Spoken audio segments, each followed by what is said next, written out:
So Olivia, can you tell me a little bit about how you approached the character of Susie Miller? What Sure. kind of research you did? I read everything there is to read about Susie. I read a lot of information about James. I read the biographies about Hunt. I looked at all the photos. I talked to anyone who knew them together. And then I came up with some of my own things. You know, I was lucky that many people don't know exactly how Susie spoke or her mannerisms, whereas the guys had to match very famous personalities. Me, Alexandra, and I had a little more freedom. So it was fun. I got to find my inner Susie. So, you know, of course, Susie initially is very drawn to James, perhaps Yeah. for obvious reasons, but her relationship really evolves with him. You know, Yeah. how do you see it changing?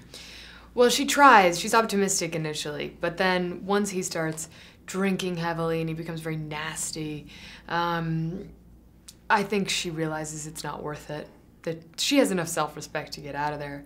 She immediately falls in love with Richard Burton, who sweeps her off her feet and actually paid Hunt to take Susie without a fight, which is a kind of interesting wrinkle.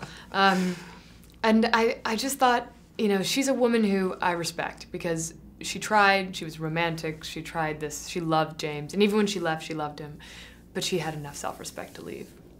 And you have some incredible outfits in this movie, especially the first one Susie wears when she first meets James. Yeah. I love that. Did you find yourself really getting into the swinging 70s ethos? Totally. I loved the clothes. It totally transformed the way I behaved and walked, and it helped so much that Ron had invested so much into the wardrobe, you know, to have Gucci design it, and they let us into their archives, so it was real old pieces. And I think when people skimp out on that, they rob the actors of a tool that can be very helpful.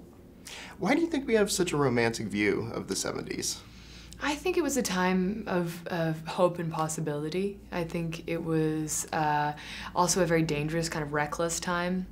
As Ron puts it, it was a time when sex was safe and driving was dangerous. And, you know, we had come out of the sexual revolution. There was a terrible war ending. There was this kind of shift happening. So the tectonic plates of the political atmosphere was happening. So there was just a sense, you know, many people, women, African Americans, were just earning some civil rights. And it was a time to celebrate that.